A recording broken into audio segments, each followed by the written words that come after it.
Once you recognise that there's an emotional connection to an idea, a sound, anything like that, once you attach yourself to it, then you can start working with it. And I think that's where the creativity is, and how that you work with that. Just listening to different ideas on radio. I read a lot, so the books, film, I sort of grasp onto sort of little ideas and usually they're ideas that stay with me for a while and they sort of brew over in my head. That's the best time, if you've had an idea rolling around for a while and then you have a moment where things just come together, you know, they come together quick. You just sort of just wrap it all up and, you know, tie a little bow around it and finish it and get rid of it.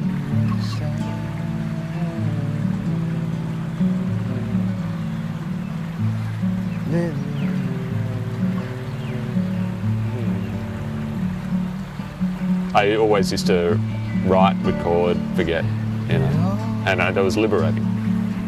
But now I find it more liberating now that I can keep this idea. It continues to be fun to play. I can still take it in a few new directions. And then that's essential. I think that's part of your longevity as an artist.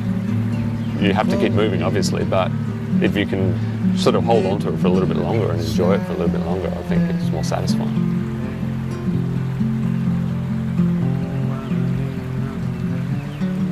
I had a huge phase in my 20s of listening to a guitarist named John Fahey, and he really did influence the way I play guitar. There's no doubt about that.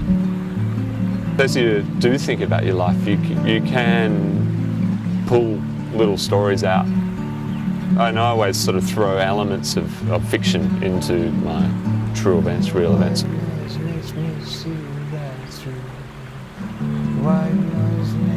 I guess I'm going for moody, and I like the trippy elements.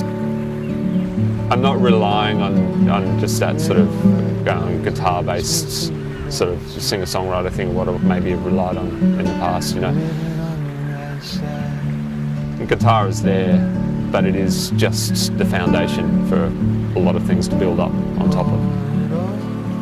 And then using different instruments, different textures, I really like that stuff.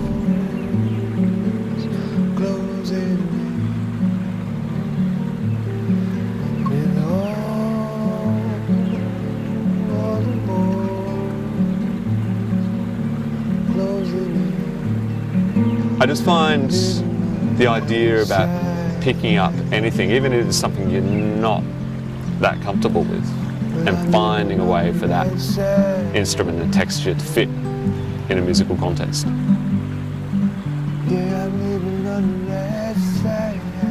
There's no rhyme or reason how to collaborate. That's what I found, that between any person that you sort of work with, there's you know, there's so many different approaches, and everyone has a different approach. So you've got to communicate and listen in different ways, you know, and that's really cool and a lot of fun to do.